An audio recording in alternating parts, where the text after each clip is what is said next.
And welcome to the Central Hounslow Area Forum. I believe this is the last one of the year. Before we start, I just want to give thanks to the choir. I'm sure we all agree that they were great.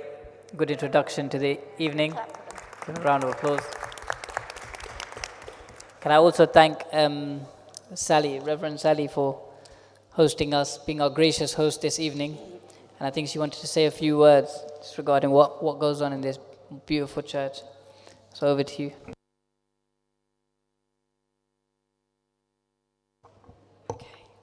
Good evening, everyone, and welcome to Holy Trinity Hounslow. I'm delighted to be able to host this area forum tonight. Some of you may never have been in this building before and walked in and thought, wow, I didn't know we'd got a cathedral in Hounslow. It is an amazing space, and we are so grateful for all that we are able to do here. You're sitting in the main worship space, and it might not look like a traditional church that you'd expect, but it has a great design and great flexibility so that we can host lots of meetings here, as well as having all the various services that we have, including 3 English services on a Sunday, a Russian language service, a Nepalese service. On Saturday we have an Asian language service, which is in Urdu, Punjabi, Hindi, and a Telugu service, as well as having a Farsi fellowship during the week for all those Farsi speakers in our community as well. Things like toddler groups, prayer groups, you'd expect a church to be doing. But perhaps what you hadn't realised was that underneath this space, there's the same space again. That's the lower ground. It's not the basement because we have got windows down there. But the lower ground has some amazing space that enables us to host a lot of community activities. So we have AA groups meeting here on a Thursday evening and a Friday evening. We host 3 days a week a crisis drop-in in the morning from 9:30 to 11:30. And on Friday, we started hosting the winter night shelter run by Hounslow Borough Council.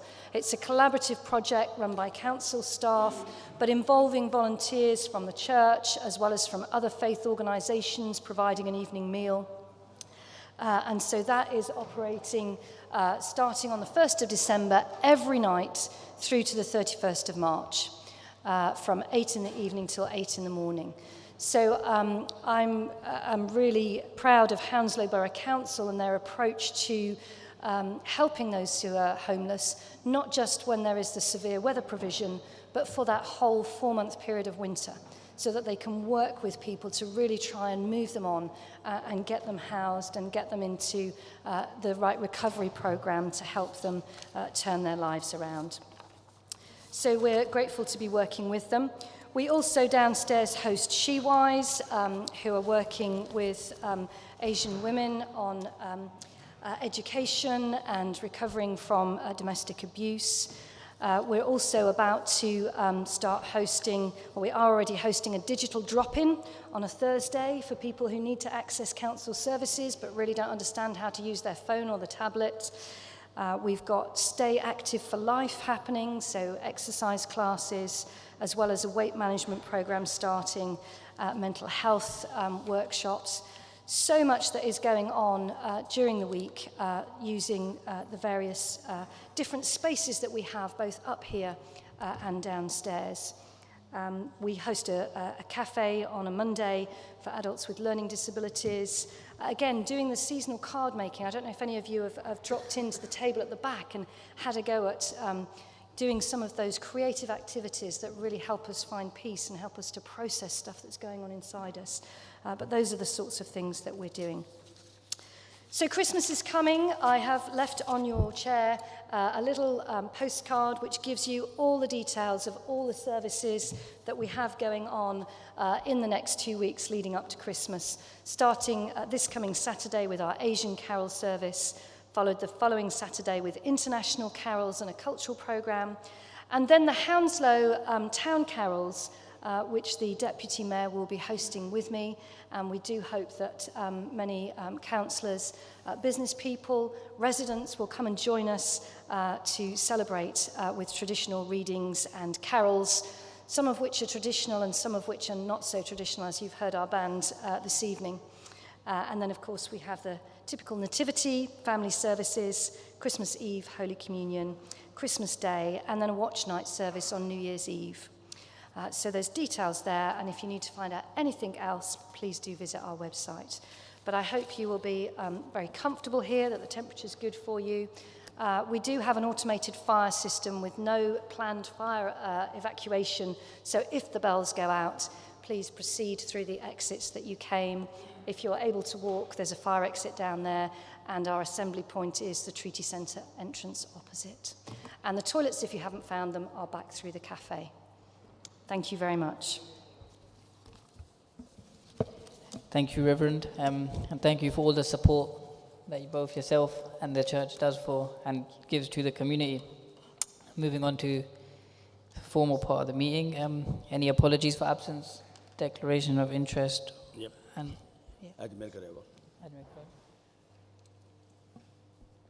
anyone else? We can know Councillor Sharma. Jagdish Sharma. Councillor Sharma has sent. No worries. Anyone else? Councillor Chopra.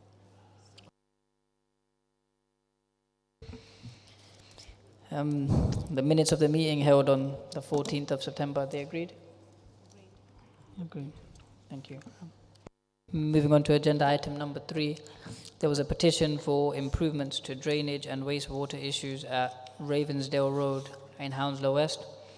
The council's response is online and is also minuted.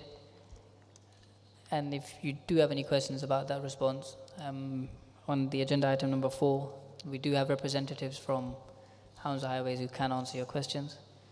But moving on to agenda item number 4, can I please request Sabil Khan and Timothy Hurley from Hounslow Highways to present their presentation. Is that working? There it is. Yeah. I have a few slides, if I may. So this is just to give some background to Hounslow Highways. So Hounslow Highways started our partnership with London Borough Hounslow on the 1st of January 2013. We're now very nearly at our 11-year anniversary, with 14 years left to go. So, like I say, just a few slides on each of the key areas, but then we have Q&A at the end. So if there's any questions, we'll obviously take it. Hopefully the slides will address some questions and probably prompt more. A little bit of history here, 2013. So this graph shows the number of inquiries that we deal with each year. So if you do want to report something to Hounslow Highways, you can go to our website or use the Fix My Street app, which we've improved over the years. You can see there, since the start of the contract, we have almost doubled the number of inquiries that we deal with. We see this as a good thing because it's easier to report through to Hounslow Highways with the Fix My Street app. The fact that people are reporting to us just means that they have a way of addressing issues with us quickly. One of the key things we do, so we have what we call a fence-to-fence contract, so everything from one side of the road to the other, so the road, the footways, trees, gullies, grass, streetlights all come within our remit. One of the key things we do is plan our work ahead. So we have annual surveys looking at the condition of each road and footway, as well as a walked survey by an inspector looking at general defects. The condition surveys, which are undertaken in the summer, look at the overall condition of the road compared to the previous number of years. The idea of that is to give us an understanding about deterioration, so that where we're planning our investment, we're planning to intervene at the right time. So looking at how, for example, a carriageway has deteriorated over the previous 3 years, gives us an understanding about when we should intervene. Should we do it now, in 2, 3, 4 years' time? So if you look at the 2023 programme there, we finished all the work there. There was circa 60 schemes, I think, in the end that we did. But what we also did was look at our latest surveys, identify another 10 footway sites that we did in October. So normally we'd do most of the work in summer, but because we felt that we actually had sufficiency to do another 10 sites, we did those earlier. And normally they would have been done next year. The reason we did that sooner was, like I say, the deterioration model, which suggested that if we do it now, simply means the resident gets the benefit earlier. Just on the 2024 programme now, so we're looking at the condition surveys, like I say. We're formulating that to determine what carriageways and footways we're going to be undertaking next spring and summer. One of the other key things we do is we look after structures. So there's about 45 structures, I think, that we maintain in the contract, and another 7 structures that we're supporting Hounslow on.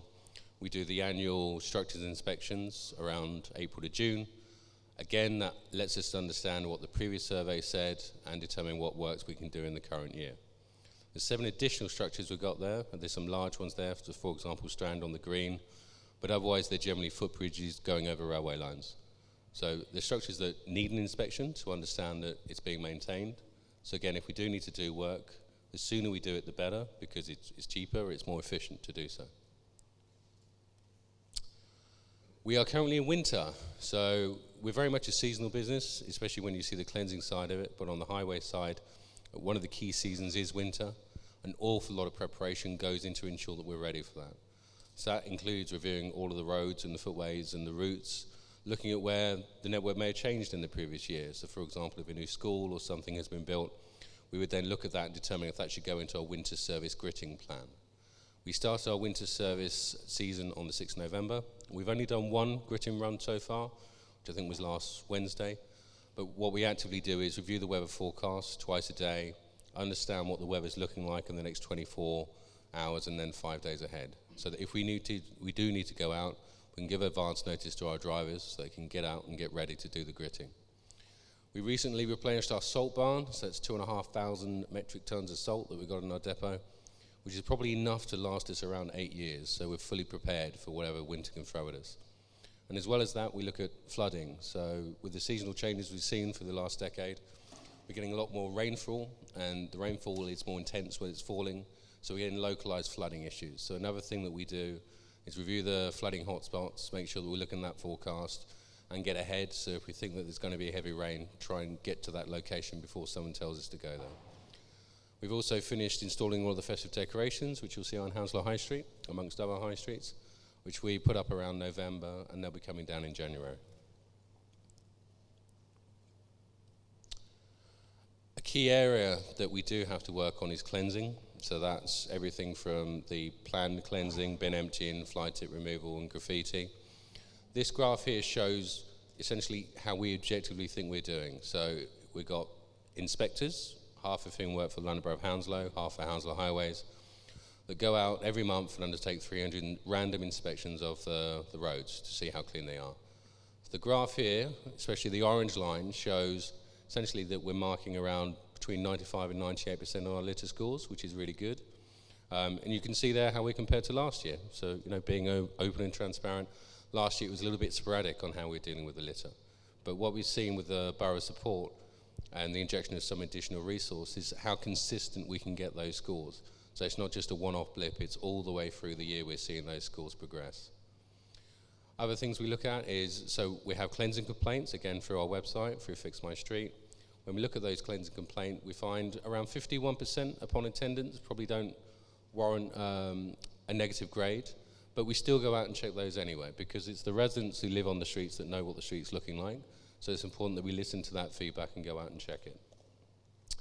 Another score for that is detritus. So again, you can see the orange line and the blue line.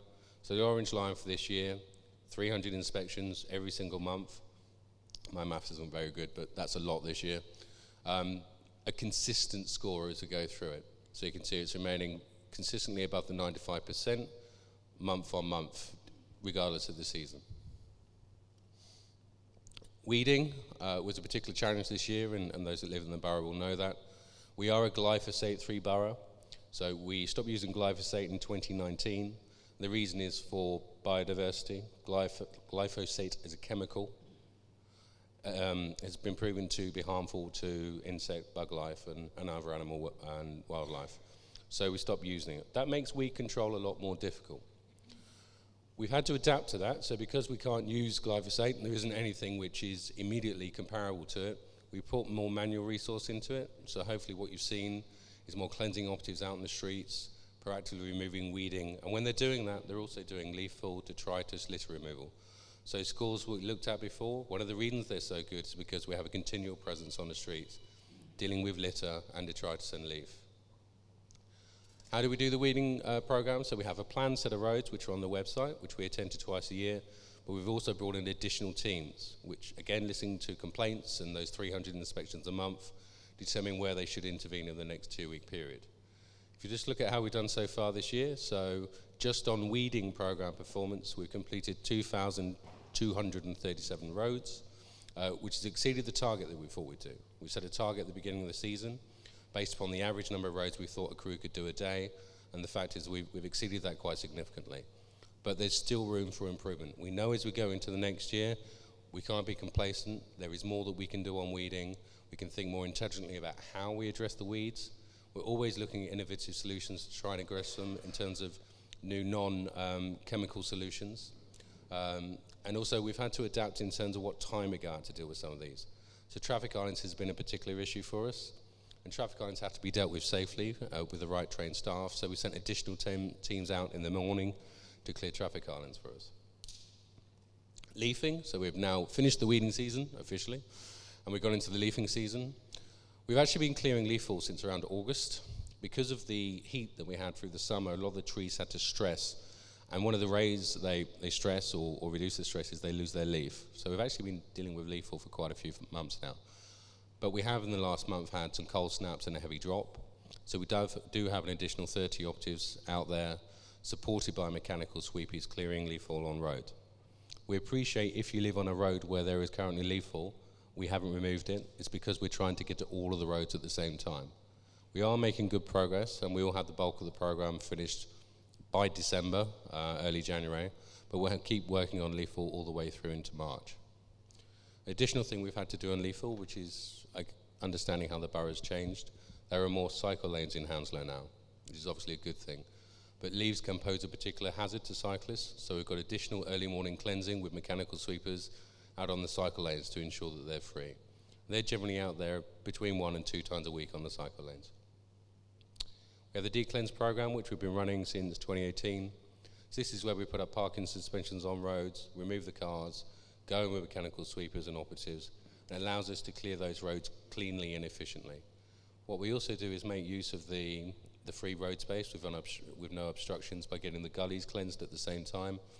We're also now working with a highways team to ensure that potholes are done on those roads at the same time as we're doing the cleansing in the gullies. We finished our 5th tranche of de-cleansing for the current year. We've moved our de-cleansing onto the strategic roads, so that's working on London Road, Twickenham Road, Staines Road, as we go into mid-December, and then we'll move back onto residential roads. This year we brought horticulture in-house, so it was previously a subcontracted service. So we took essentially 8 operatives from a subcontractor, brought them in, and we supplemented those 8 with another 3 staff. So all grass cutting, shrub maintenance, basil growth removal is removed in-house. We will also have the tree inspections. So we undertake a survey of 1/3 of trees per year through the borough, and you can see there the graph showing 3,932 trees surveyed. And out of that 3,932, we identified 186 trees for felling. Those trees have now all been felled, and we're currently in the process of reinstating the tree pits, and also identifying where we're now going to plant another 400 trees across the borough until March. So that's making sure that we don't reduce the tree stock, we enhance it and expand upon it. Then just a slide, I think this is the last slide, just on a couple of additional things. I talked about cleansing and highways, but there's an awful lot more we do with the community. We supported approximately 30 groups, and I think we've handed out 2,500 bags this year, around 200 litter pickers with the community groups. But we also react and plan for special events that are important for the community. One of those actually happens just outside here at the War Memorial. So we had the Remembrance Service on the 12th of November, and that's where we go out to all the memorials in advance, extensive cleaning, graffiti removal, and placing of flowers in remembrance. That's it. If I could just add a couple of things, Councillor Rahman, if you don't mind, just to make it clear. So Tim's here from Hounslow Highways, he's our provider. They carry out all of the services in the borough. I'm here representing the client team, and I'm joined by the Assistant Director for Traffic and Transport and Parking, who's sitting in the audience here as well. The role we have as part of being council officers is to hold Hounslow Highways to account, make sure they are carrying out their obligations as per the contract. But actually there is some development and some investment that we carry out on the network and to the service as well. So you know, major schemes across the borough, like Tim said, there's a number of cycleways being installed as part of the council's move to active travel. But also, like I said, there's amendments and investment that we do with the provider as well, with Hounslow Highways, that aren't part of the contract. I mean, it's a small example, but the perfect example is the Christmas tree outside. That wasn't part of the contract, but the council realised that there's a gap there. So we commission Hounslow Highways to procure those Christmas trees in all of our town centres across the borough as well. The traffic and transport team, our colleagues there, they carry out a design function on any major schemes, and obviously they are implemented by Hounslow Highways from a highway point of view as well. Just a couple of things I wanted to ask everyone in the audience. There's a couple of things that you can do that will help yourselves, is actually check their website, hounslow-highways.org, for any cleansing programs that are detailed by ward and by street. And actually what's particularly, it's something called investigation level, which is effectively a highway score of when Hounslow Highways will intervene into a defect, when they will repair a defect. Different roads across the borough have different intervention levels, different levels of depths. That will give you a better understanding of how and when Hounslow Highways do actually repair a pothole or not. The other thing I want to make sure is that everybody's aware of Fix My Street, which you can download on your mobile phone or access from a web browser. Any issues on the public highway, the Hounslow Highways will deal with, they can be reported on that app. That gets fed directly to Hounslow Highways, so you take out the middleman of the council effectively. It gets jobbed out to an inspector, and if they need to repair something, it goes to a crew for repair. Thank you, Councillor. Thank you. I'm going to open it up for questions, but I'm going to take questions from the councillors first, and I'll open it up to the floor. Councillor Danish Said. Phew, that was fast and expansive. So I just have a couple of questions, actually. Since 2013, have the types of inquiries that you receive from the residents changed, or are they more or less the same? Secondly, I'm just being nosy. I'd like to know where all that salt is being stored. And just for nosiness. And actually, the third question that I think was most important, everybody understands the reasoning as to why the weeds were not cut back. Was it May? I can't remember the month that were you not cutting. No May. Yes, no May. Yeah. So what I just wondered is that a lot of the streets and the small roads became impassable. Lots of residents were complaining. People fell. Have you thought about, before that happens next year, that you try to ensure that most of the cutting back happens before, and then so in that 1 month it grows very, very little? Because last year was really pretty bad, to be very honest. Thank you. Okay. Yep. Sorry. If I can deal with those in order, then type of inquiries, have they changed massively? And not much. So some categories, for example, fly tipping, we have found that it has increased in volume, but the general percentage as a percentage of overall inquiries has been the same. I think fly tipping still accounts for around 51% of all inquiries. We do a lot of analysis on fly tipping. We appreciate it is behaviour led. We appreciate a lot of fly tipping is actually not people intending to do the wrong thing. In many cases placed out by bins and commercial waste sites. They're putting it there thinking that it's helping us by putting it where it's easy to collect. So that area hasn't changed. It has put pressure on resource because the volume has changed in terms of number and total weight. But in other areas we've seen a change on. So for example, graffiti. Graffiti used to be 300 inquiries a year. It's currently 300 inquiries a month. Now we could look at that, and we have looked at that extensively, to say, well, does that mean that graffiti is getting worse in the borough? And part of it actually is it's just easier to report. So there are just a few residents that are responsible for most of those graffiti inquiries, because in their area they're walking around and they don't like it, and they know if they report it to us, we'll clear it. That's not a bad thing, that it's easier to report it. So we do look at that, and we don't look at the number of increases and like I say, worry that that's a pressure. We're doing the same number of inquiries, which is pretty much the same resource we did before, because of the way we handle it through, and actually it's things that we will be picking up on anyway. Other areas that have changed, and this year when we look at annual trends, so grass was a big issue this year because of No Mow May, which segues nicely into that next one. So we did No Mow May, which was where we don't cut grass. And that's quite different to weed control, which is where we're trying to remove weeds from hard surfaces. So regarding No Mow May, we are doing things differently next year. We didn't have the benefit of an April cut, which would have helped. And we generally left the sites, right, which gave an impression from some residents that we were doing it to save money, but it didn't save any money. So next year what we'll be doing is a March and or an April cut to get the length down. And then during the No Mow May season, we'll be edge cutting, so around the verges, we'll be cutting, say, the first foot or metre, so that people understand that we're not maintaining it, we're just doing it differently. And No Mow May was again about biodiversity. It was giving a gap for wildlife to essentially find pollinators and get to the next month. So that we will be doing differently. For weeding, we're looking for that silver bullet. We're looking for that thing which really could just do it. There is nothing comparable on the market. We're working with all the local boroughs.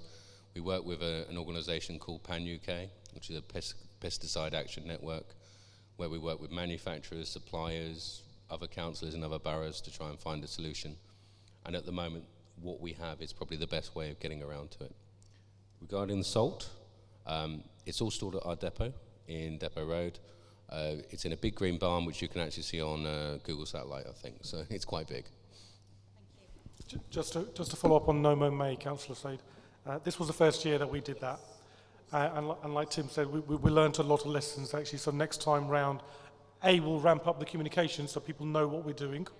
But like Tim said, we will absolutely do in March, and probably a couple across April as well, to ensure that it doesn't reach that unruly level that it did this year. Yes. Sure. Thank you, Councillor Gurul. Thank you, Chair. Couple of questions. People are inquiring about a couple of things. First one is first wheel. Christmas tree. We discussed it with you last time. Can we put it somewhere in the center? Possibly in front of this church. It'll be ideal. It's in the middle. The tree, most people don't even recognize. It's on the side there. Not many people go to that side. So if you can do that, that'll be good. And the second one is, when you do any repairs, footpath or anything, you leave those barriers and cones sitting there for weeks and weeks. I had half a dozen complaints recently. So I don't know who's responsible for that. I think it shouldn't be there for weeks after the work is finished. Yeah, the finger's been pointed at me on this one.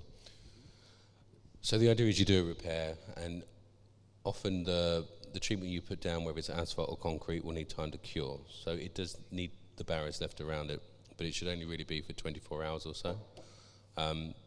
We can improve upon that. So we're rolling out new technology called Esri, which is essentially a GIS-based mapping tool that all of our crews have. And we're going to look at them putting it on that tool next year so that we're going to have a better awareness of where they're all left, so that we can then send a crew around to pick them up quicker. But it is an area, not just us, utilities as well. You see too much TM left out there. It should be taken away far swifter. Yeah. Yeah, but, sorry, you want to say something? Okay. Normally, it takes 1 or 2 days to dry. It wouldn't take, but I've seen cones sitting there for weeks, and those barriers there for weeks, not just days. So if it's a temporary repair, the traffic management can be left there for anything up to 28 days until we come back and do the full repair. If we finish the permanent repair and it's there for more than a couple of days, it means essentially there's been a gap in communication. And that's where you can go again, I keep plugging it, fix my street, and you can say, no, this traffic management's been here, it looks like the job's been finished. But often if you see a cone or a barrier out there, it could be because we've not finished the permanent repair yet. And that can take anything up to a month. Councillor Gurul, just to answer your question, there's 2 reasons why the tree is where it is: space and connection. Because it's such a busy high street with benches, and actually as we go into the cycle lane and the bus lane, that area there is actually the biggest open space on the high street, but also it's close to a lamp column that has a connection to it. However, we can look at the position for that next year. Yep. Thank you. Councillor Kiani. Thank you, Chair. Question for Hounslow Highways. I'll speak about Hounslow Heath Ward. We have made many complaints regarding the pavement, uneven pavements. Whenever complaint goes in, the Hounslow Highway respond to that, come and just change one slab and repair one slab. All the other whole footpath is uneven, and it's dangerous for the people who are walking and people with the wheelchair. On my own road, Granville Avenue, I've reported on many times, and they come and just change one slab and broken slab. and nothing else. So can you tell us what is the plan for repair of pavements in the whole ward, Hounslow Heath ward I'm talking about, and is every other road has the same issue? So I can't tell you specifically road per road right now. So like I said, we do a condition survey, which starts in January, finishes in July, where we go out and we look at the overall condition of the footway. And that's to look at, well, do we need to do this footway now, in 2 years, 3 years? As well as that, we also have our routine safety inspections, where inspectors will go out at a different time of the year and look for defects. And that's the number one priority, because they're walking and they're saying, actually, there is a trip here. We need to send a crew in the next 28 days or sooner to get that repair dealt with. So that's why you see the odd slab removed. So when you report something to us and you say there's a danger or a hazard, we'll go and look for the danger or the hazard. We're not going there to look to resurface the whole footway. That's what the condition surveys do. The condition surveys use it's what we call UK PMS. So it's a nationally recognised objective understanding of roads and footways to help us determine where we should put that money in. Because the pot is finite and we need to put that money where it's most needed.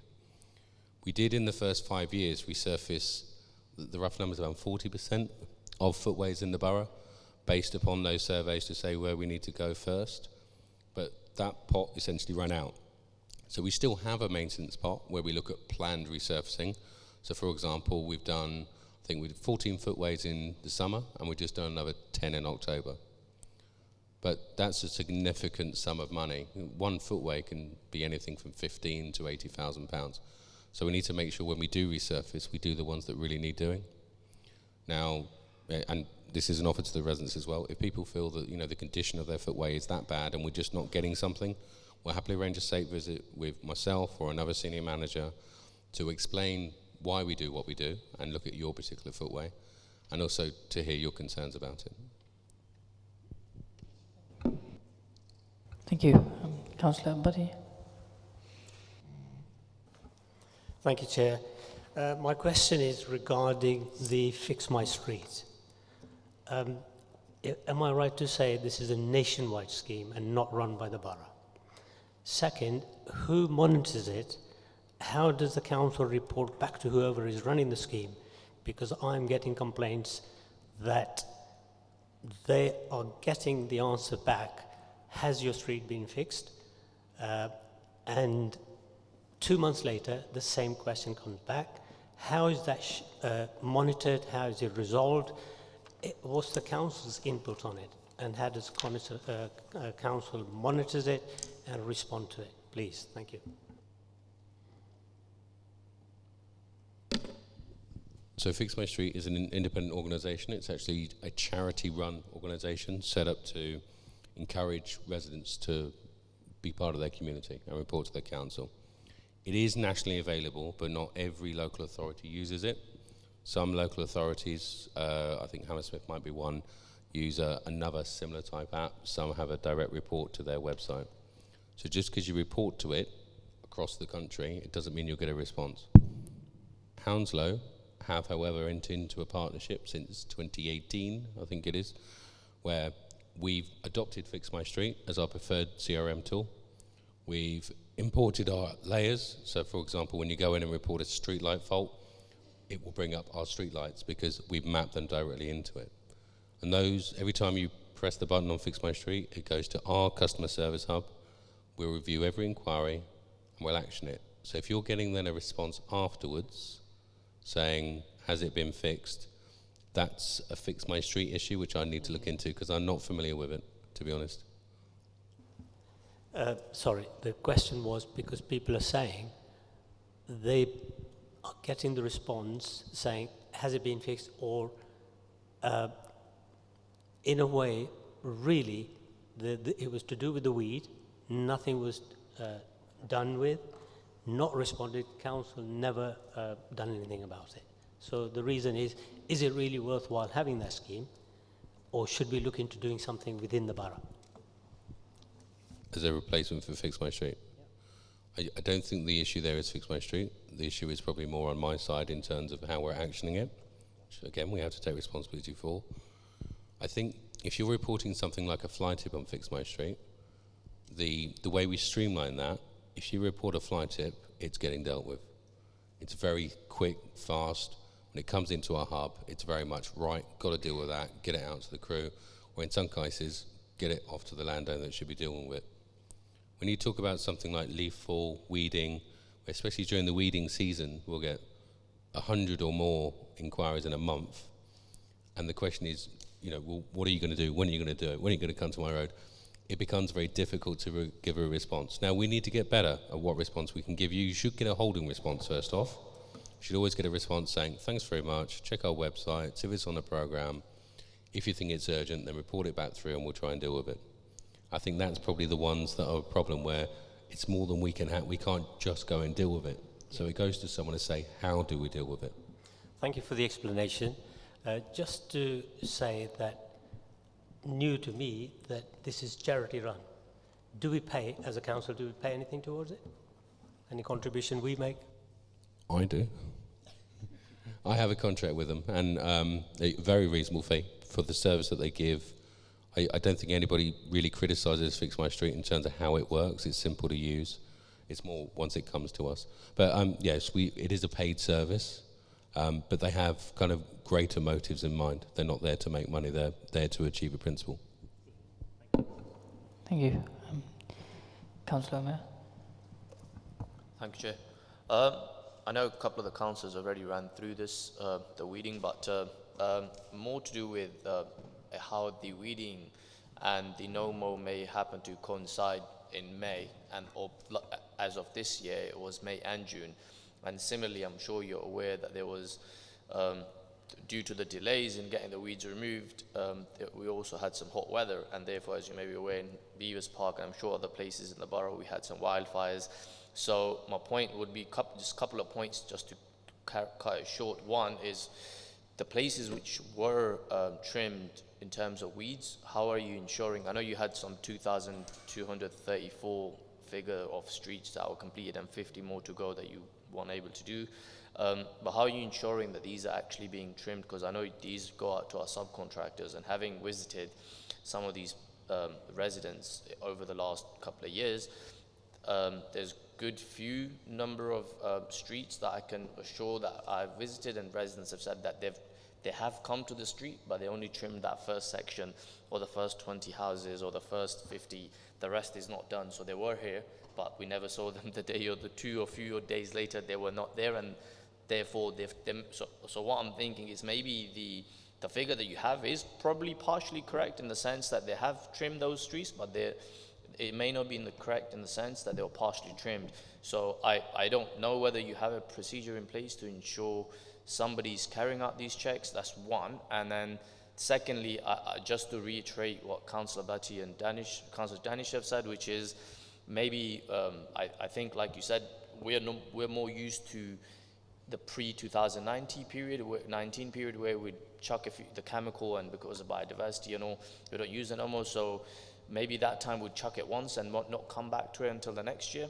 But this time round, as you've seen, and I think one of the other councillors mentioned, they grow really huge, some of these weeds, and particularly near the school areas where the children have to probably bypass it and cross over to the road and then come back onto and also it becomes a habitat for infested rodents and all, particularly in certain areas. And then, so there is quite a few issues associated with this. So I mean, my point and question would be, one, whether who's inspecting these, and two, I mean, have you thought of a plan? I know you said you want to do things differently. Is this something that you're actively working on, or you've got something in place? If I can answer first, Tim, and I'll draw you in. Councillor Romero, just to be clear, so weeds and grass cutting are two different services for Hounslow Highways. Grass verges on the side of roads, where it's a proper grass verge, they're normally cut about 14 times a year. This year, 2023, we didn't cut it during May for the No Mow May scheme.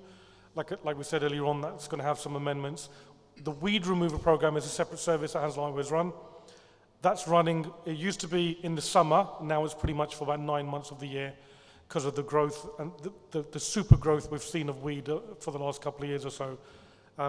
We haven't used glyphosate, like Tim said, since 2019, so all weed removal has to be done manually.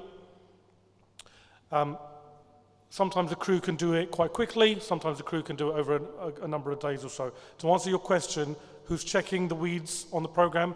So it's a combination of my team and Tim's own inspectors. Like I said earlier on, there's a program of weed removal per street, plus some proactive removal. And every time we get a weekly scrum of all the roads done in that particular week. And then officers from my team and inspectors from Hounslow Highways teams will go and double check that it's all happened. I would say about 85% of the time that road is weed free. There might be some occasions where a crew has started, and because the weed growth is so thick and there's some weeds that are growing, especially particularly around traffic islands, that effectively like mini trees. Actually, it's difficult without the right equipment and the mechanical solutions that they should have with them as well. So that's why they need to come back to that road at a different time. But because they don't want to delay the program, that road might be visited another time rather than the day after. If I can just expand on that. So just to expand upon who's checking on it.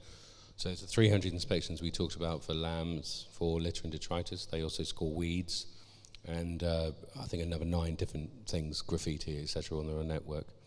There is also the residents, so they're keeping an eye on us, and they're reporting through with complaints, so we look at that. We review those on a daily basis, but all on a monthly basis when we report through to the council at our monthly meeting. And then there's supervisors, so the supervisors go on site. So there's 3 supervisors, 2 team leaders, and then we also have another 8 network stewards. So we have a lot of eyes on the ground, and I think the problem when you get to, not no mow May, but more the weeding was, well, which one do you do first? Because there are so many of them. We mentioned no mow May, and on that, we missed a step. We brought the service in-house in May, and we weren't ready for what could come through. There should have been an April cut, like I say, but because of the service coming in-house, the previous contractor wasn't very keen on doing that last cut. I understand why, but it does mean that that's something next year we know that we're going to improve upon that. And stop the confusion of weeds and grass, because I think a lot of people got that, because it's green, right? It's on the network. You go down a road and see really long grass and weeds as well, and it gives the impression that it's unkempt. On the weeding side, we have tried all of the alternatives that are out there, and we've dismissed them for various reasons, not because they're not effective, but they're not effective on scale. So there's a lot of stuff that will work, and we looked at heat lances, which is essentially like a flamethrower of sorts. Very effective, but you can't use it in an urban environment. We've looked at electric lances. Again, you can't use it in an urban environment, it's not safe. There are other chemicals, but with a heavily parked borough, I think where 70% of cars in the borough are on street, your biggest issue with getting rid of weeds is actually cars being in the way. Because getting a mechanical sweeper down there is really quick, but now you're left with the people on the ground. And then with the seasonal changes, which I think you've alluded to, the seasons have meant that weed control used to be May through to September, October, and now it's March to November, because the inclement weather, the right amount of sun, the right amount of rain just means that those weeds keep growing back. So even where we go to a road 3-4 weeks later, it's like we've never been there. So, and that's the challenge we're trying to get through for the next year. How do we get the repeat attendance? Some of the things are what we're doing now. So make sure the detritus is cleaned out. Make sure the traffic islands are done on a regular basis with a dedicated resource. We'll then reduce the pressure on the teams, because they can now concentrate on the residential roads. So we're changing our program to try and do that. We simply don't have anything that works on the scale that glyphosate does. Thank you. Councillor Mia. Thank you, Chair. My question regarding Kingsley Road, there is noticeable cracking on the tiles, probably due to the commercial vehicle being parked on the pavement. The situation poses safety risk. May I just ask, what are you doing about it, and what measure are you taking to prevent those vehicles not to park on the pavement? Pet hate of mine now, because something that detracts us from doing our job is then repairing things that were damaged by someone else. And there's a number of roads across the borough where we look at this. We try and engineer out the solution. I think once the location's been identified to us, we can then look at how often that damage is being caused and what we can do. Some cases it's speaking to businesses, looking at enforcement cameras, installing bollards is another option. I think you want to change the behaviour first, because otherwise you'd be installing bollards on every single footway in the borough. You want the residents and the businesses to not do that. So we try the soft engagement first, and then if that isn't working, we use the law or we use an obstruction of a sort will cause damage to any vehicle trying to hit it. I'm not aware of Kingsley Road specifically in terms of where there's an issue, but again, if you can let us know afterwards, so I can look at the location. Mainly on Kingsley Avenue side, just middle of Kingsley Road, just before the Swiss shop umbrella. I'll take that one away, but there's a number of locations across the borough. And another one for us is grass verges, which are constantly overrun. So we're looking at 20 trial locations this year. We're going to be installing large logs on those verges to stop illegal overrunning of it as well. So we're looking at different solutions. So I think finding the right thing for the right place, rather than just more bollards, doing something different which probably fits in with the local amenity.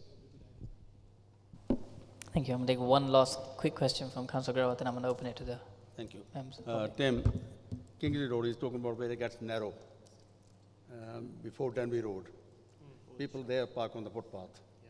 Okay, my question is, when we report fly tipping, and by the time your guys get there, somebody else dropped a bag or something else, your people will only pick up the stuff we report.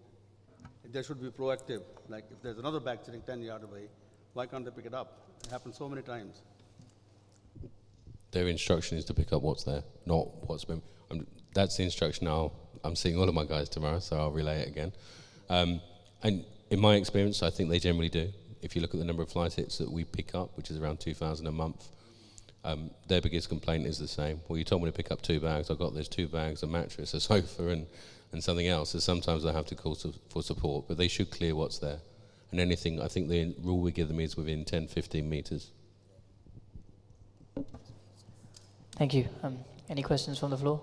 I think Reverend Sally was first, and then I'll come to the gentleman front. Hi there. As a church, we now have a Silver Eco Award, and we've also just got a grant for a Cycling for Wellbeing Club next year. And we're really keen to have one of those very nice lockable cycle racks right outside the church so that we can encourage people and we can keep safely the cycles that we've been given for refurbishment to then give to people who need them. I filled in a form on a website. I don't know if I ticked the right button as to which category it came in, but I did fill in a form. I'm just wondering, is there budget for these things? Do you have in mind to install a number of lockable, covered cycle racks so that we can encourage safe cycling and not have quite so many thefts? Thank you, Reverend. I think you're talking about the bike hangers. Those big kind of cylinder things that you see on the network there. Yeah, my colleagues in Traffic and Transport are actively installing those because, like you said, we do want to encourage cycle use in the borough, which is why we're investing so much on the cycle lanes as well. I'll take that back, Reverend, and I'll feed that to the traffic team to get in contact with you. Thank you. To the gentleman in the front row. Yeah, right at the front. Just very quickly, getting in contact, making complaints in the morning or in the afternoon on telephone or getting in contact with reporting something is very, very difficult. Leaving messages and the response time is sometimes could be days. Getting response on emails takes a long time. Sometimes very vague or making a complaint. It's happened to me quite a few times. You phone up in the morning and a few of my other residents who live on our road have finding it difficult. Do you monitor, for example, how many calls are made, complaints are logged, how they're being dealt with, how your staff are dealing with them? Are they very polite? Are they responding? Are they giving positive strokes, messages?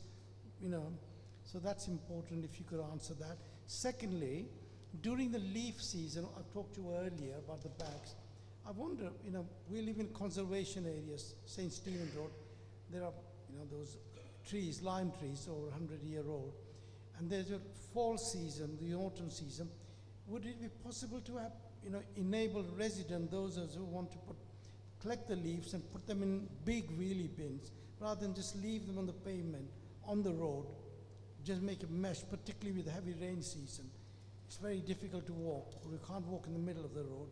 Pavements are very difficult, saturated with leaves, wet leaves, as well as the adjacent curbs.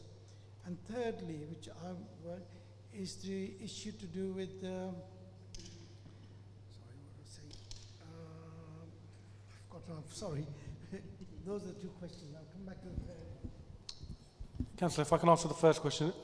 Sir, your question is probably more general for the council customer service team.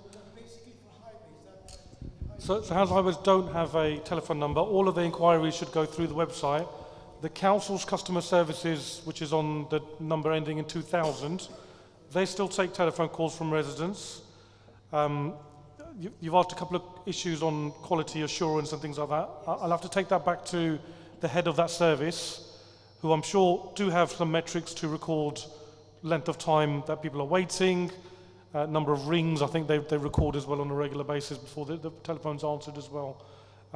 So I'll refer that back to the head of that team, and maybe we'll get some information passed through the clerk and as part of the minutes of this meeting. Often people give up. Sorry. Often people have given up. You're phoning, nobody picks up. I've had issues where people turn around, well, what do you want us to do? We haven't got enough staff to deal with. You know, sometimes it's very crass. Rather than encouraging, thank you for reporting, we'll deal with you, we'll come back to you. No one comes back to respond to you if you've taken the trouble. Our third question's come back. I'll just wait. It's the dog poo. Particularly on some roads, the dogs, you know, people are using to walk the dogs, and their poos are being left all over the places. There are no bins for them to throw or anything with their little poo bags. If something could be done, or signs put up, you know, please don't leave dogs around, you know, poo around. It's quite a serious issue, so particularly these days in rainy season. Okay, so we answer the customer call centre. Just to say, if you're in the customer call centre and you have a highways issue, they will take your concern down and they'll put it into Fix My Street for you. So it's not that we don't take calls, it's just it goes to the call centre. They will put it down electronically so that we can triage it and then respond to it. On the leaflet, and you know, we've already met, and as I said in my presentation, we've given out thousands of green and orange bags this year to residents. We're very grateful for resident support, and there are individual residents and residents as part of community groups that will do clearance, and that's leaf fall, weed fall, sometimes just litter picking, and we will provide bags and we'll provide litter pickers for those residents. It's a great boon to our staff because they do a tough job, you know, day in, day out, all weathers. To see residents out there with them, helping them, keeping their part of the community safe, we strongly support it. So we will provide equipment to you. Again, if you go to Fix My Street and just say, I want to do a community litter pick, I want some equipment, we'll even try and get some guys down there with you if we can, but if not, we'll give you the bags and the equipment, you'll just drop the bags off, report it for Fix My Street, and we'll pick them up. On the dog poo issue, there is no excuse for leaving dog poo on the ground. Bin or not, you should pick it up and take it home with you. That's the way it should be. You can place it in any standard bin. We don't do, sorry, it's the topic. We don't do dog poo bins anymore, but you can place it in any standard street litter bin. If you report it through to us, we will only deal with it on the next planned cleanse. I won't send a crew out, you know, that day to clear dog poo. It does degrade, and it can wait until the officers can get round to it. We have some signs on St. Stephen's Road, Long Road, particularly on the road. You know, just a little sign, just Sure. to jog people's memories, not to do some. And we do that, and the markers on the ground. So there are, I'm not sure the team at the council, animal control. Animal control, yeah. So again, if you call the call centre, or even if you go to Fix My Street, we'll redirect to animal control, and they will work with us on where to install signs. Thank you. I'm going to go to the gentleman right at the back, and then the gentleman in the front. I'm not going to tell you my name or where I live, but I've got scaffolding up on my house, right, and I didn't want it there. And when the governor come round to start putting it up, he turned around and said to me, "Do you want it up?" I said, "No." He turned around and said, "Tough." And I do not like that word with me. Because I've got a massive big guard dog, and he's never bitten anybody yet, but it's always the first time. But You're laughing. You're laughing. Sorry? You shouldn't. Because round my way, right, you got drug dealers. And they are drug dealers. And with up on the scaffolding, I found one of them there at 4:30 in the morning, watching out from down where I live. They come round the bend and down the road. And there's no way they can clear what they've got in their pockets. Because if they get nicked anymore, because they've all got ASBO orders, they will get nicked, and that's what I want. So if you, well, with the police, because I've called them out so many times, I know the number. Because if they come round my way, the only way you're going to nab them is with a plain car and 2 plain detectives in it, plain clothes. Thank you. That's the only way you're going to get them. Okay, I don't think that's related to Hounslow Highways, but if you want to email your ward councillor regarding the scaffolding issue, I'm sure look into that. In regards to the drug dealing issue, I'm sure that's more of a police matter, but your ward councillor can assist you further on that. If anybody of them fall off the scaffolding and kill themselves, we understand. Who's going to get the blame? The council or me? Well, I'm sure your ward council will have a look into that. If you can come to the gentleman on the second row, okay, and then we'll go to them afterwards.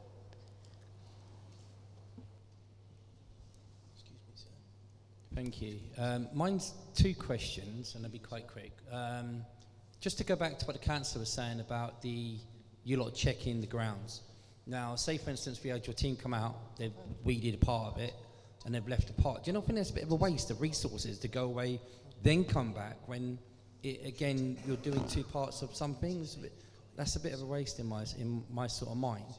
And another thing you're saying about gullies, especially like in car parks, say like in Heston Farm Estate, where you've got like 1, 2, 3 main gullies, and you can't even get in or out your car, even though it has been reported by the caretaking team to like Andrea Tidy's team, for instance.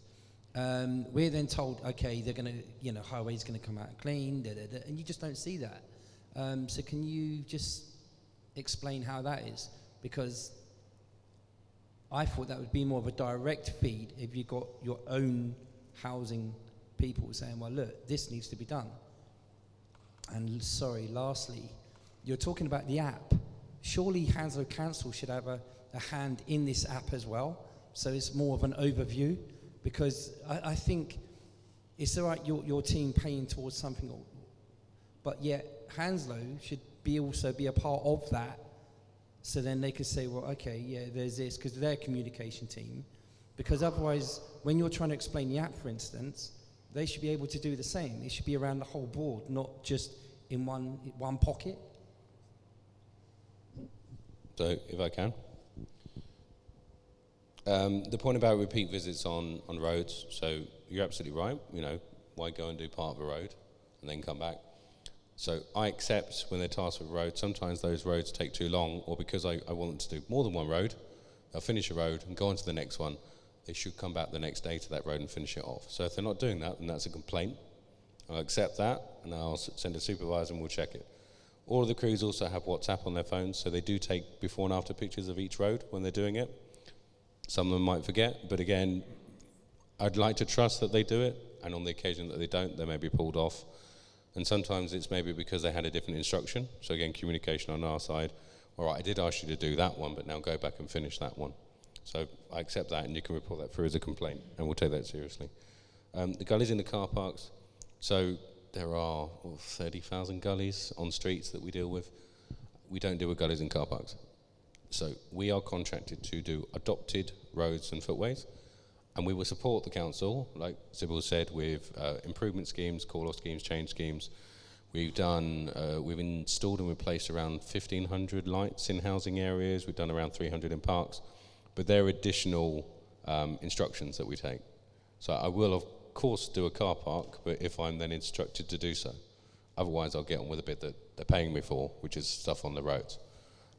Every time I do something I don't need to do, I'm not doing something that I should do. So I happily do it, I just need that instruction to come through. And the last bit was about Fix My Street. So we are a partnership.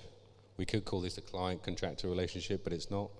I've worked here on the contract since before we started in August 2012, when I was young and less grey hair. And like the people that work with me, we take it very passionately. So I don't consider myself to be a contractor.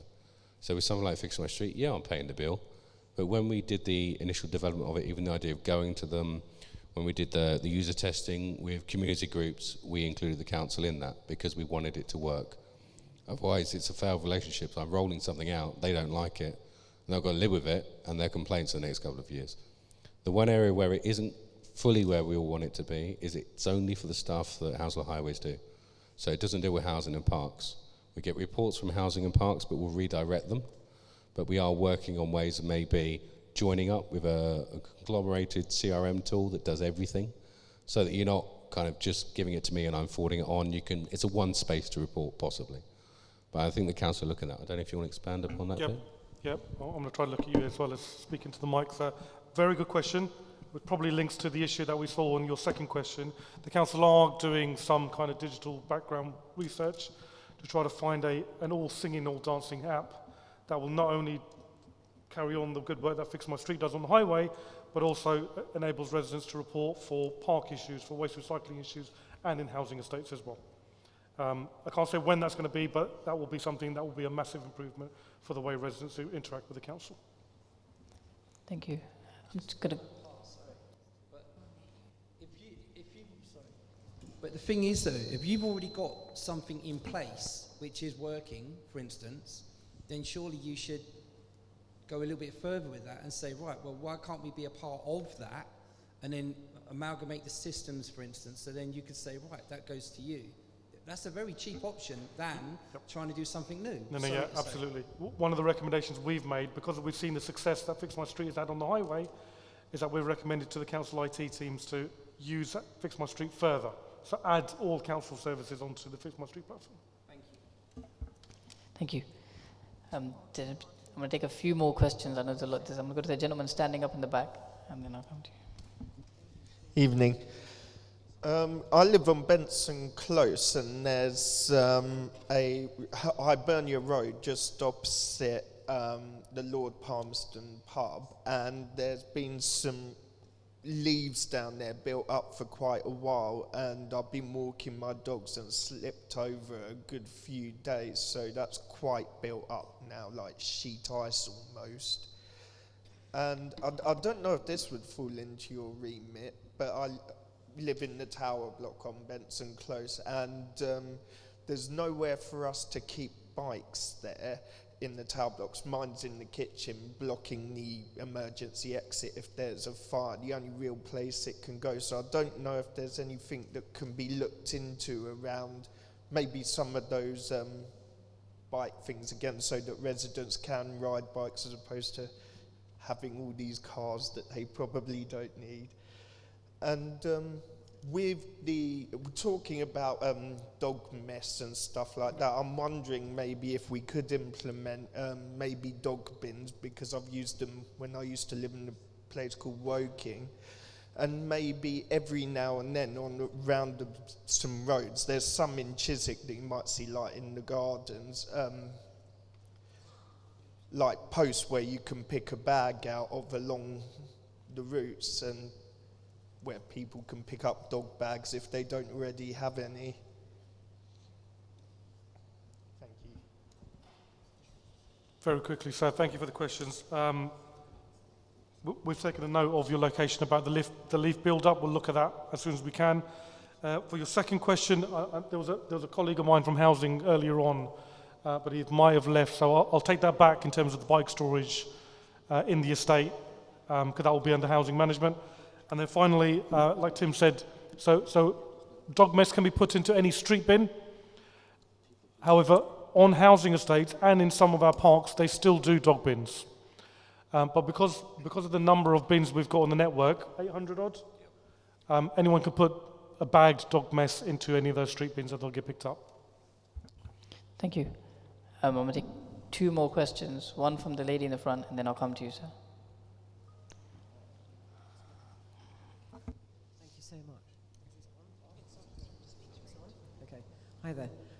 I've got 3 issues. First of all, were the residents of roads consulted before the bikes appeared? The bike, what do you want to call it? Where the stands are? Yes, yes. Because from New Heston Road, you turn into Alderney Avenue, Alderney Road. They're right there. So they've taken up that part. I use that road quite a lot when I'm shortcutting from work, the hospital to home. I shortcut the Great West Road, so I go around the back. And my mum used to live around there, only in Batikon. So I just realised going up that road the other day to get onto the New Heston Road that cars are waiting, coming off the New Heston Road, and we're going the other direction to go on to whatever New Heston. They're right there on the corner. That is holding up traffic from the New Heston Road. That's one area. And then you've got Bassett Garden itself. You know, my main question is, were the residents ever consulted about these bikes, or were they just picked on? That particular one is the one I've seen recently. That's really ridiculous where that area is as you're coming literally off that New Heston Road. And I've only been recently using it because I know the Great West Road has been very busy to get home 5 o'clock at night. So, you know, the 20 mile an hour is fine to be implemented like that, but that is ridiculous. And then the bikes themselves, we were having a laugh, weren't we? We were going down, this is my neighbour from Old Farm Close, so we were going shopping one day and we saw these bikes and we started counting from where they were, from the area where they should be parked. Okay, there was none actually in the stands. They were all over the place, on the floor, on the ground, blah, blah, blah. And we started counting. 15 bikes we counted from Hounslow Heath area, where there is a stand bit, all the way down to Duke Green, all over the place. Who collects them? Who puts them back? The cost of these bikes is ridiculous. They really should be looked at again, because Bassett Gardens as well, where they've been placed, is right outside, almost not quite outside my parents' home, but it's just before the alleyway, going to Oxley Station, just opposite that. Thank you. And also, sorry, I haven't finished. Can I just stop you there for sure, 1 minute? Yeah. This question and answer is directly relating to Hounslow highways. Lime bikes is another issue. In regards to your first, I understand. In regards to your first issue, that's fine. In regards to your first issue about the placement of the bikes, Jefferson from the traffic team is here. So he can answer that one. So if you want to ask your Hounslow highways question, then I can get Jefferson to answer your question. Who's the tree felling? That's the Hounslow highways. So two. Sorry? Street tree is us. Great. It's in the park or housing estate. Okay. Well, what about outside, right outside your main door? Great big trees and stuff like that. We're in a council block. It's on the street then, it will be us. Okay, so street-wise there is Old Farm Close as you go in, okay, as you go into the close area, not the council area, the houses. Okay. So as you go in, just before you go around the bend, my neighbour's just mentioned this, there's a huge tree there, and it's actually taken up the path.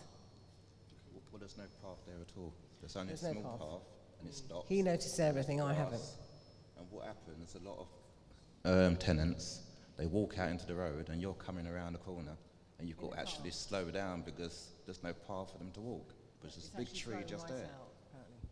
And also there's a tree right outside the main door of the block of flats that we live in, literally outside. If I could be honest, madam. Did you say Old Farm Close? Yes. So not a road that I'm familiar with, which may mean it's not a highway road, it might be a housing road. It's actually a highway road because I asked for a meeting this time last year with the council. Right. What's his name? Alistair Wilson? Alistair somebody. Yeah. I think Alistair used to work for housing. Used to? Yeah, so the road network is either adopted highway or not. And if Okay. it's not, it could be a housing road, Right. in which case it's not on the Hounslow Highways PFI. Well, it is highway, as we were told, because absolutely, yes. Thank you, Don. So we'll take it back. We'll have to find out. Yeah. Is it our tree? That's Is it actually Highways grown tree? more than that. Hounslow Highways have been inspecting trees. We inspect every tree. Hounslow Highways inspect every tree every 3 years. That might be due for inspection quite shortly. Yeah. If there is damaging and reducing the width of the footway, then there will be some action taken. Yeah, so that is highways, but the one inside our block, that's probably count, I don't know.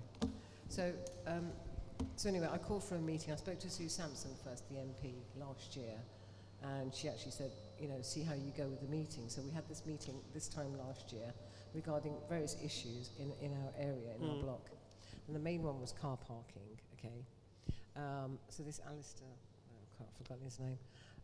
I do apologise, so I've forgotten his name. So we had a lot of issues, and the main thing was car parking, okay? And then he came back a few months ago and said, oh, Hounslow Highways have come back with a figure, and it's about, first he said 43, I couldn't believe it, 43 million. I thought, what? 40,000. Was it 1,000? Okay, 40,000, it comes to 60,000 now. Okay. So we've got some parking spaces there. Nothing has happened nothing happened after he told us about that. All of a sudden, we get this communication about highways, council sending us this highway thing about double yellow lines being put in. This is the allocated spaces. You can have permit parking if you want. There's disability spaces, blah, blah, blah. Okay, and we had no notification of that whatsoever. We can, what is it? It was proposed, wasn't it? We can go online and give our reasons as to why we disagree or whatever. Okay, so don't really understand what's going on regards to parking. But we have this huge tree as well, which is right outside the block of flats, and it's blocking his window for a start. We've got fruit that falls off of there, and people slip on that, accidents, blah, blah. Could I just but what I don't want to do is give you a false answer.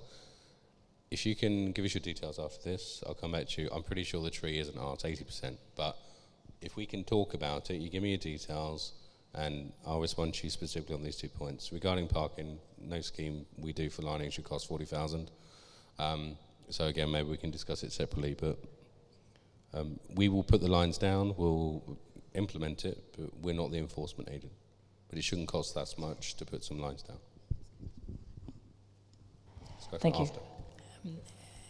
Any other concerns, you can just contact spam. Take the last question from the gentleman there on the right. Good evening, everybody, and thank you very much for the work you do, first and foremost. I think you need to know what's going on outside in your street, because there's some serious offences being caused. You're contracting agents. They're not giving their ID. They're intimidating people. Concealment of ID is seen as fraud, as far as I'm aware.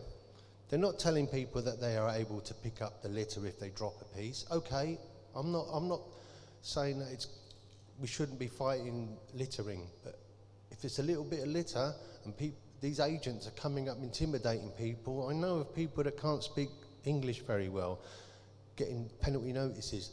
They're also telling these people that they'll call the police on them. The police have nothing to do with it. It's intimidation. They're not telling them that the body cam is on. That's collecting our data.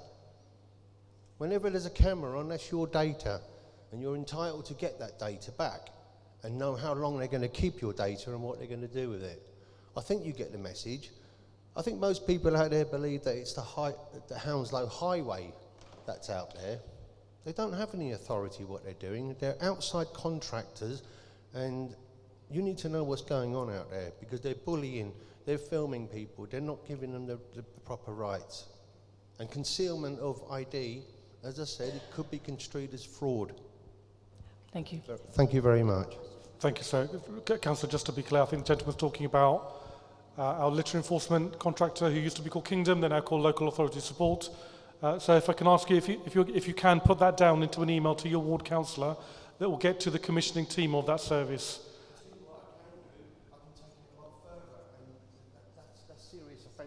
Yep. So that service is not commissioned by us, it's commissioned by another council team.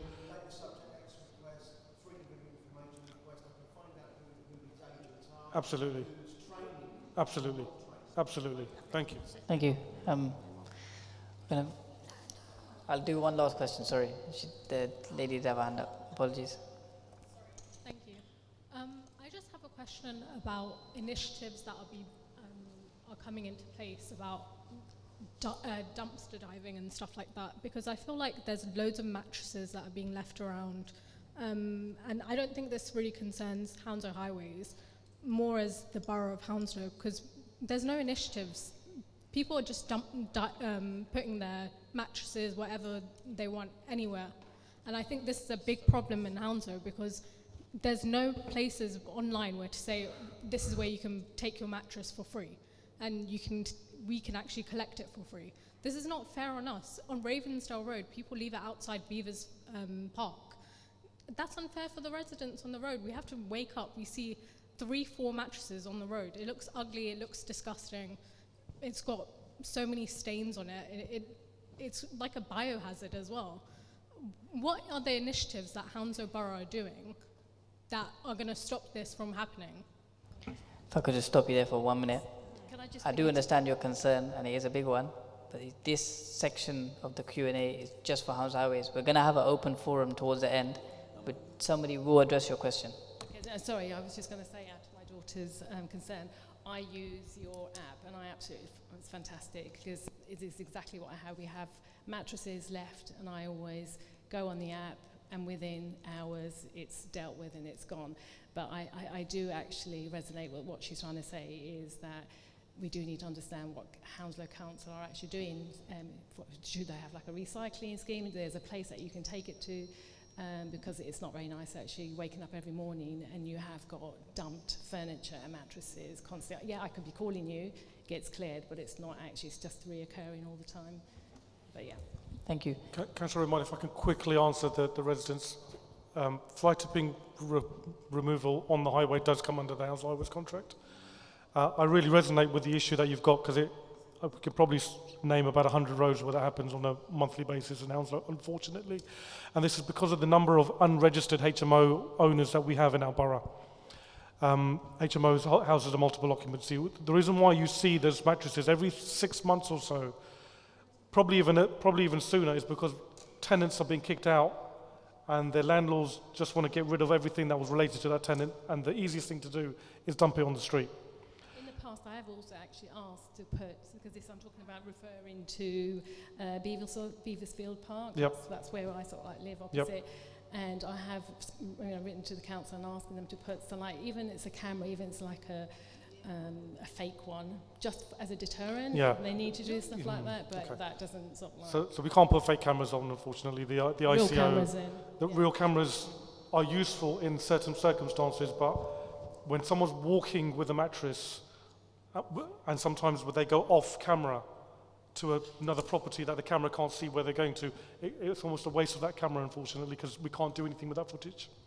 What we are doing with the council, from the council's point of view, anyone can take a mattress to Spaceway, which is in Feltham.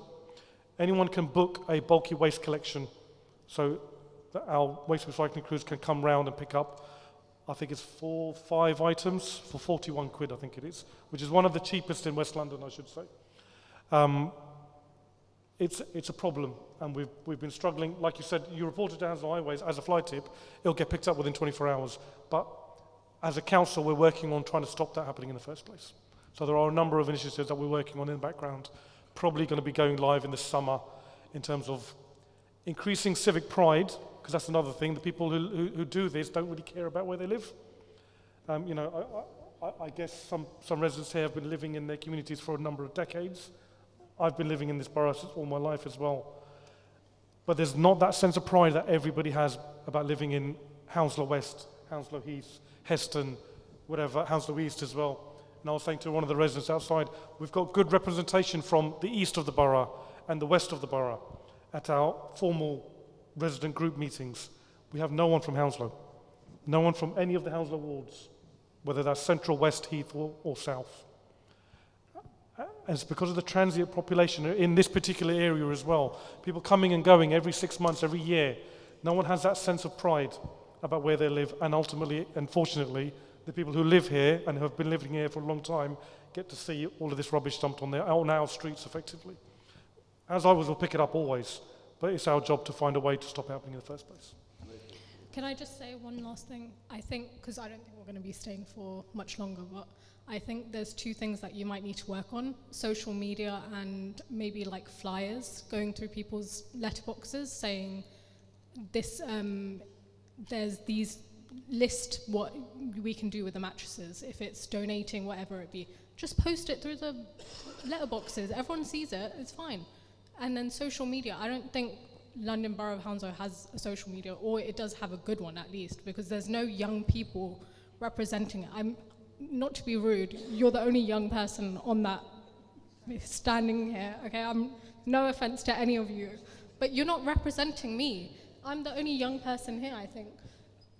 No one's representing us. We're the future of Hounslow. This is not fair on us at all. And I resonate with what you're saying is with the pride. There's no pride here. So many tenants and people like that. It's shit, let's be honest. But social media needs working on, and flyers. That's my opinion. Thank you. Thank you. I think she was very passionate. Thank you. We're going to thank you to Timothy and Sabil for enduring that question and answer session. We're going to move on to agenda item number 5, which is a presentation by Chris Lyons from Safer Communities.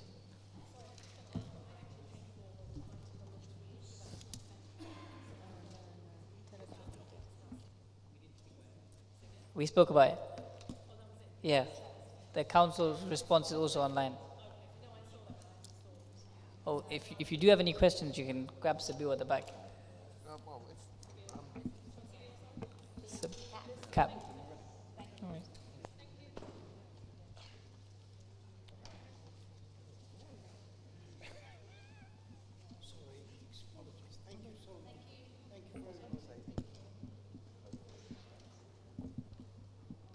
Good evening all.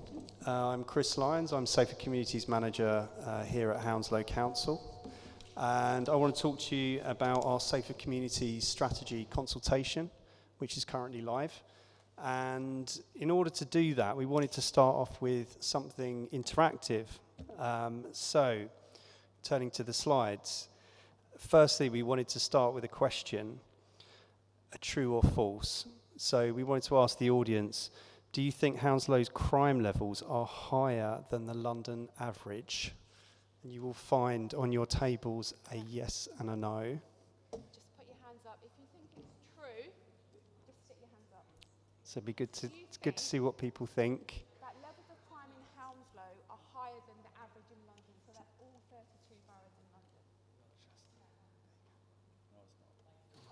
Put your hands up if you think it's true. What do we think? I see some yeses and some no's. I think there's more yeses, I think. Okay, so is that fair to the say? majority is that they think it's true. So Chris, what's the answer? Okay, so if we go to next slide, please. Drum roll.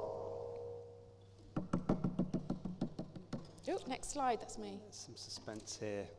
And Hounslow is lower than the London average.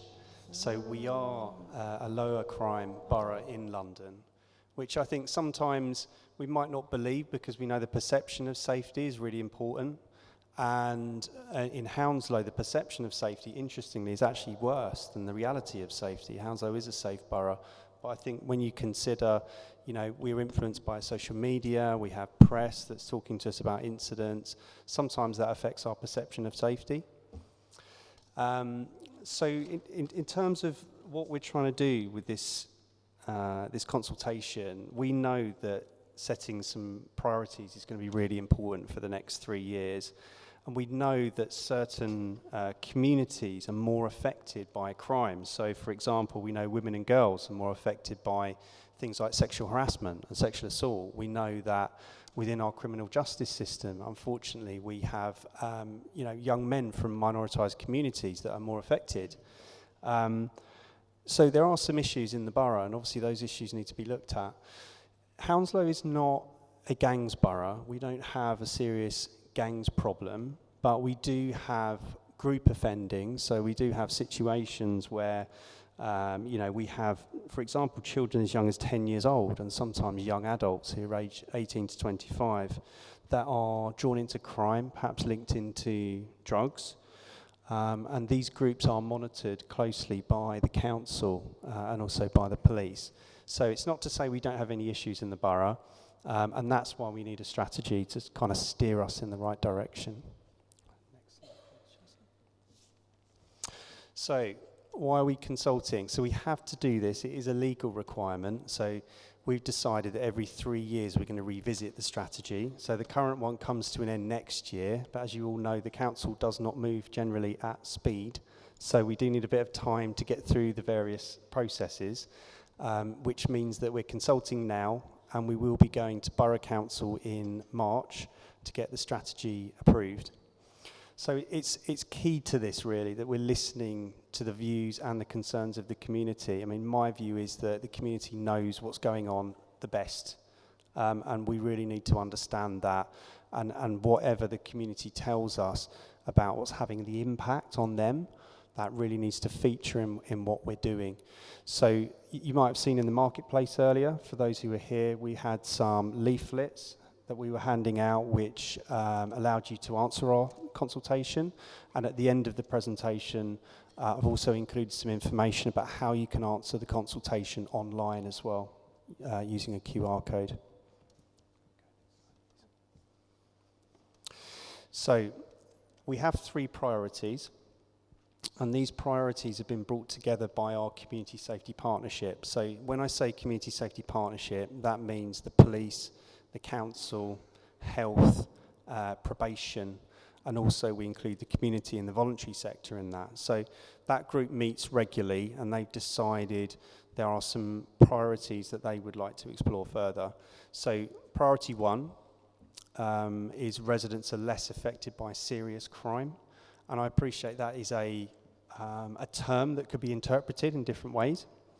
So when we say serious crime, we mean things like murder, grievous bodily harm, actual bodily harm, rape, sexual assault, personal robbery, and threats to kill. And we know that some of these serious crime issues are driven by things like violence and drug-related activity.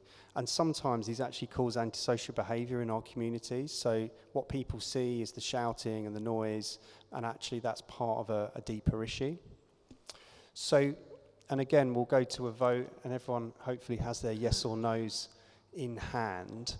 So priority 1, residents are less affected by serious crime. We're just interested to understand if residents, do you agree with this priority? So this is when we want you to hold up your cards, either yes or no. Everybody has to hold up something. If you agree with this priority that residents are less affected by crime, and that's something that we should be focusing on. The cards should be on the seats. Matt, do you want to deliberate? Has everyone made their decision, yes or no? So we've got 2, how many yeses on this side? You're a no. 4 yeses, 1, 2, 3, 4, 5, 6, 7 yeses on this side. So that's 11 yeses. So yeses, put your yeses down. Anyone who held up no, are you happy to share with us why you think it's a no? You don't have to. It would just be useful to know what you think. Misunderstanding the question? Yeah, like, do you agree that residents are less affected? So I was like... So that's a clarity issue. Chris, clarification, please. Yeah, I think that's a good point. It's the wording. What we're trying to say is we want to, right? So we want to make sure residents are less affected by serious crime. So it's an ambition that we're trying to set out, but I appreciate it's not written in the clearest way. Thank you.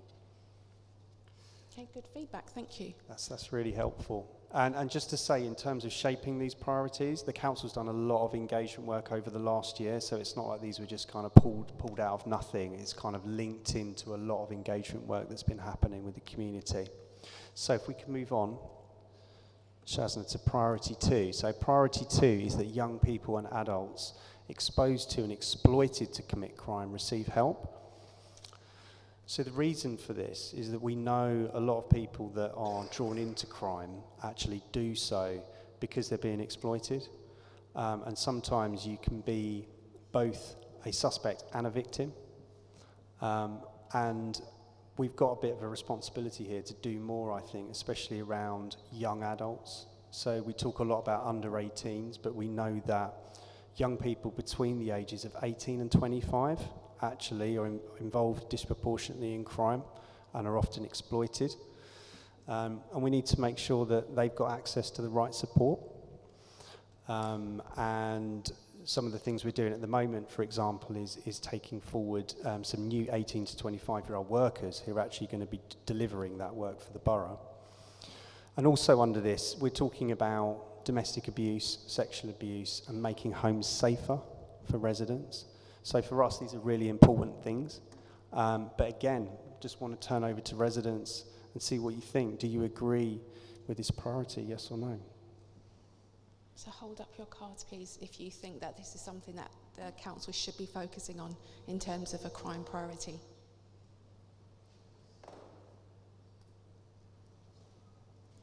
There's more yeses this time, fewer noes. How many? 12 yeses. So anyone who held up a no, are you happy to share with us why you think it's a no? There's a lady over there at the back.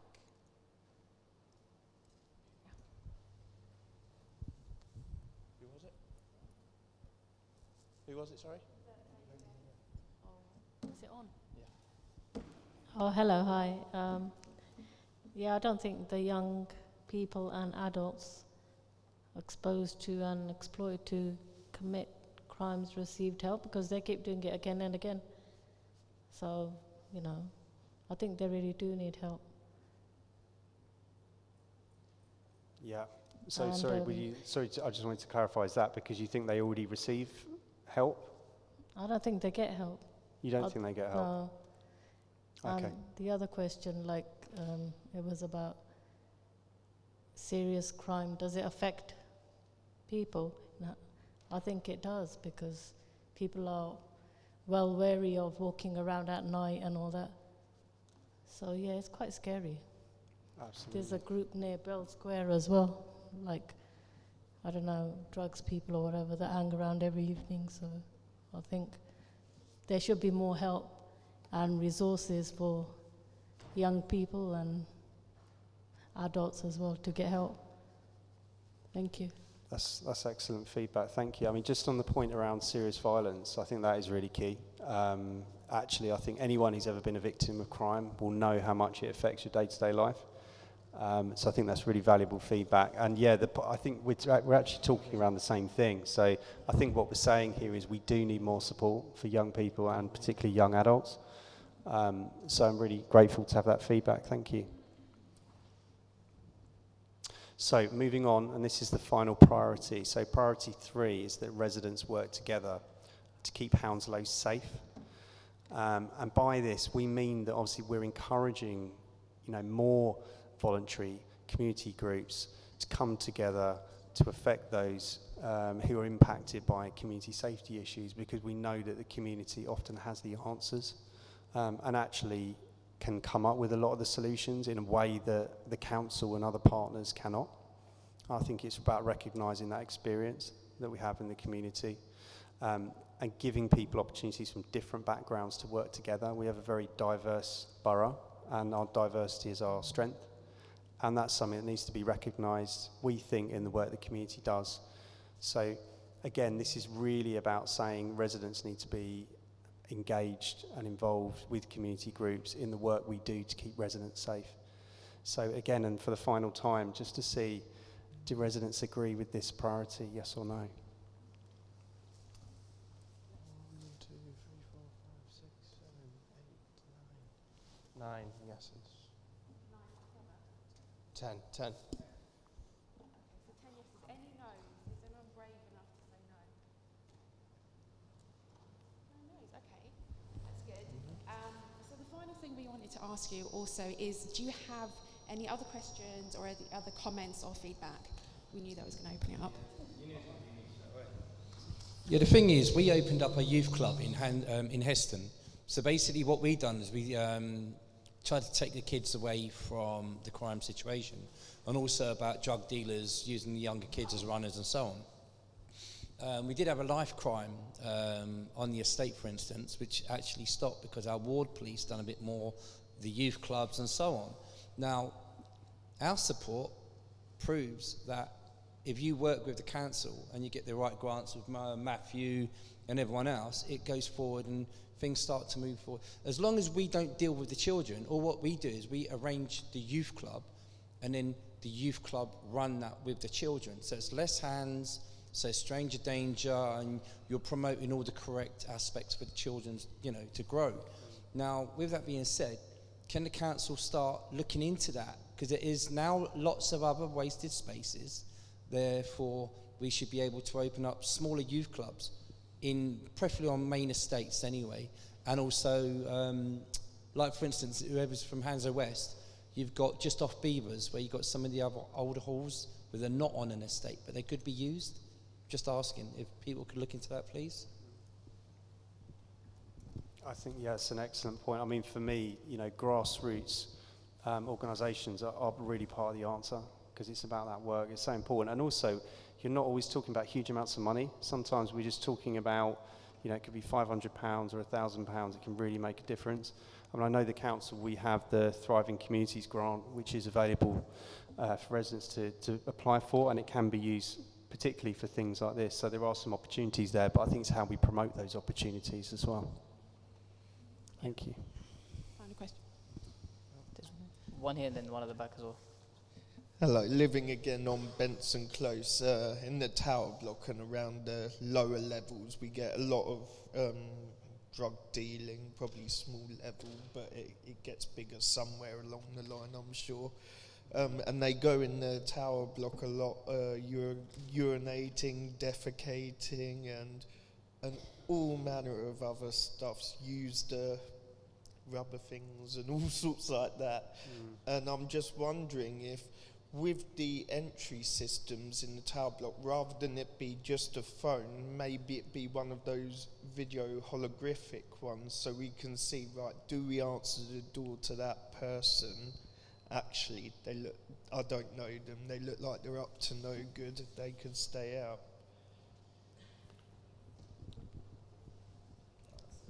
I think Councillor Chowdhury. Oh, thank you. I think let's talk about it after the meeting. Yeah. Thank you. There's two questions from the back, and then we'll come. There's two questions at the back. And then I come to you. One general question. All these consultations put together a what? None of them indicate the how. What's more important is once you get the answers, which you have already 90% of cases preconceived, have you made any plans for the how, and have you publicized how you're going to deal and dovetail the how with the what? Thank you. That's a brilliant question. I think you stole my thunder slightly. I was going to sort of come on to that, but you're exactly right. I mean, plans are just plans. Ultimately, what underpins this, I think, is we need to show that the outcomes we're achieving from the work. So we have the strategy. Each year we publish a delivery plan that talks about the action, the activity that happens underneath that. And that's published on our website. So if you go to the Hounslow website, community safety pages, we have our delivery plan for each year published. And we also each year produce a data pack. And what that data pack does is it looks at crime trends, it looks at data and information to try and tell us if we're achieving the things we're setting out to achieve. What I would say is that with all endeavours, some of it works more than others. So where we see strong outcomes, that's a strong indication we should continue doing those things. Sometimes where we pilot things, and maybe we try new things and they don't work as well, then often we will take a look at that and maybe then use that resource for something else. So you're, excuse me, you're exactly right. That's definitely part of the thinking and part of the approach.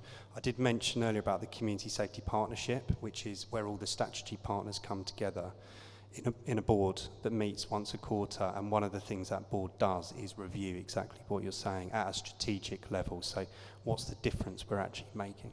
But a very good question. Thank you. Thank you. There was just one gentleman behind him. Hello, everybody. I want to ask a question. In the block states, yeah, like people knocking, buzzing, and then people like get in the buzzing, like get in, or I can't get in. Can you open the door for me? Something like that. And people try to get in doing drugs. If you don't open it, they start kicking, smashing windows. They want to get in, and they start smoking, doing drugs and other stuff. And also like the old people getting targeted as well. It's not nice to see it, Stuff. If I help them, like they will attack you, and you can't defend them. They help and they have to fight back, Police, I can't do anything about it. Yeah, absolutely. I mean, I know that's a very specific issue that you have. I mean, I'm more than happy to speak with you after the session, and perhaps we can provide some advice about how to deal with that. Thank you. Thank you. We take one more question from the gentleman at the front. To make things quite easy, what Heston Farm's done, for instance, we do like a communication triangle. So when we report things, we do it to the housing officer, estate improvement officer, and the caretaking crew, as well as maybe the ward police. So we do that, and the thing is, it does work. And it's a shame that that the council don't pass this on to other formal groups or informal groups, because we live in a block and where we got the antisocial behaviour down on the estate, knife crime down on the estate, but that's only because we all work as a community. And the thing is, for yourself, the answer is you being able to communicate between that triangle and make sure you speak to your ward police as well as your local councillors, because believe it or not, when you put them all together, you literally get it all sorted, and it's a very simple process. It's just a shame that it's not happening for you. Sorry. Thank you. I think we'll have to work on that. Thank you to you guys. Great. Yeah, I just wanted to say thank you very much for listening. Obviously, please share the consultation link with friends and family. The link is up here on the page. So I please do encourage everyone just to go online and fill out the consultation and have your say about safety in the borough. Thank you. Thank you.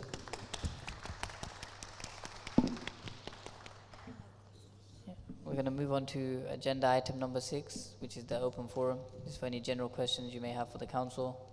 But just please note, we cannot discuss any individual cases. Nope. Any questions? I think we have covered quite a few questions today. On that note, we're going to move on to agenda item number 7. There isn't any other business on the grounds of urgency. I don't think so. The date of the next meeting is 4th of March 2024 at 7 p.m. And on that note, I think the meeting is now ended. I want to wish you all a very happy Christmas, Merry Christmas, and a Happy New Year. And just can you please fill out the feedback forms on your chairs? Thank you. Thank you, Chair. Before you guys leave, Sorry, just one second. I think Jefferson has something to say. No, just very, very quickly. I'm pleased that there are no questions for me. Yeah. But just very quickly, for the gentleman who was in the front row and the Reverend who were asking about bike hangers, yes, we have a program of bike hangers, and we'll be very happy to receive your applications. They're oversubscribed at the moment. They're in very high demand. But once you submit your application, we can add you to the queue of requests. Thank you. Thank you.